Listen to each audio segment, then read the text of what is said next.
The passport strategy, what is it and how can you use it to grow your property consultancy? That's what we're going to talk about in this video. So what is it? Well, it's really an advanced version of the location strategy. If you've not seen that video on the location strategy, go and watch that next. Now, I first got interested in this strategy back in the early 2000s. I don't know if you remember, but at the time there was a TV series running called I'll Be the Same Pet. And this TV series was about a group of builders that traveled around the world doing various construction projects. So when I watched this, I thought, how brilliant would it be if you could travel around the world and actually get paid for it? At the time, we already had contracts all over the place anyway, so I didn't think it was too different, whether you were traveling 2 hours by road or getting on a plane for 2 hours instead. But around the same time, I also heard about one of our competitors who'd got staff based out in Mauritius. And I thought, if they can do it, then why can't we? So the idea developed from there. And we had an interest in the Middle East, particularly Dubai. And I can't remember how it happened, but we got asked to tender for a project in Abu Dhabi. It was part of a new seafront development there. Now, as it turned out, we ended up withdrawing from that tender process because we didn't really understand the market well enough. And we were probably a bit too early for that because we didn't know about things like local employment law or even how to set up a business over there. But so I think that's probably a lesson of using this strategy. You should probably focus on one area of the world and then learn about the business culture there. And really build up your understanding and surround yourself with the right people so that when an opportunity comes up, you're ready to go. With us at that time, although we had an interest in the projects in Dubai, we weren't laser focused on just that area. We were looking at going anywhere. And we were also going through the process of buying a company in Florida.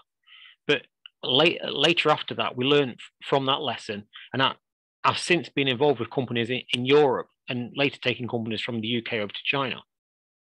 So how can you use the passport strategy to grow your business?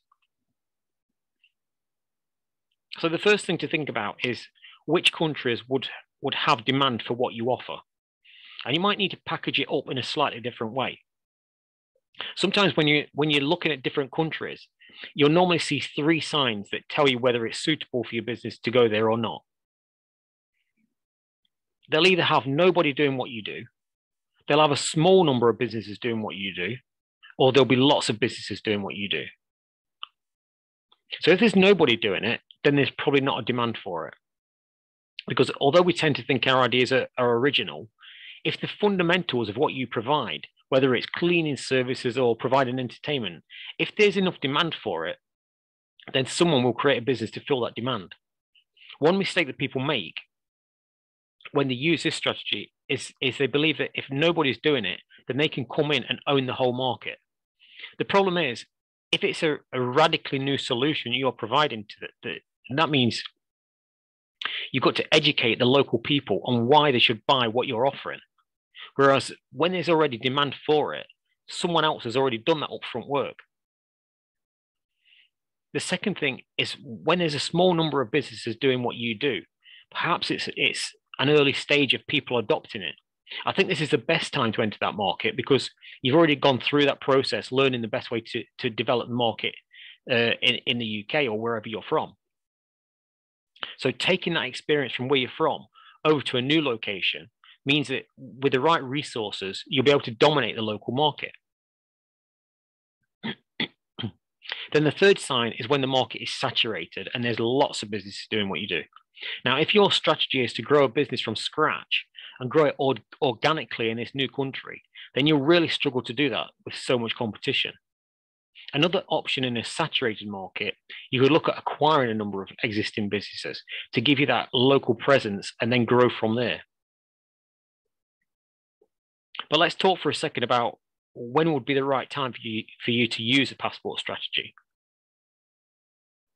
The first thing that absolutely needs to happen is you must already be a major player in your local market. And when I say that, I mean, you know how to grow your business. You've got it figured out. You've tried all the various strategies and you know what works best.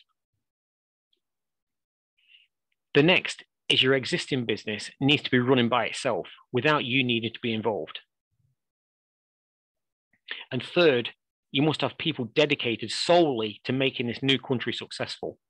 If you're expecting those staff to continue with projects here in your own country, but also drive projects in other countries too, then it's going to fail, and it'll probably damage your existing business too. It's expensive to go to new countries and new markets. It's starting everything from scratch. You have no customers, no supply chain, no relationships, no staff, and you have no experience of the business culture in that country. So all of these things have to be learned and developed, and mistakes come with a price tag. A new overseas market needs to be structured properly as well. It should be a separate legal entity to your existing business. The last thing you want is to have some liability issue in the new location and it end up draining your existing business.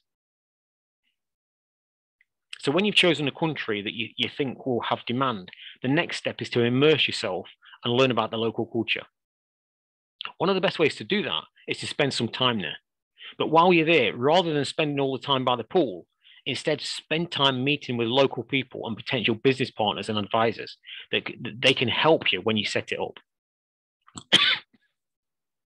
Finding a good local lawyer and accountant, as well as other advisors that can help the new business to succeed.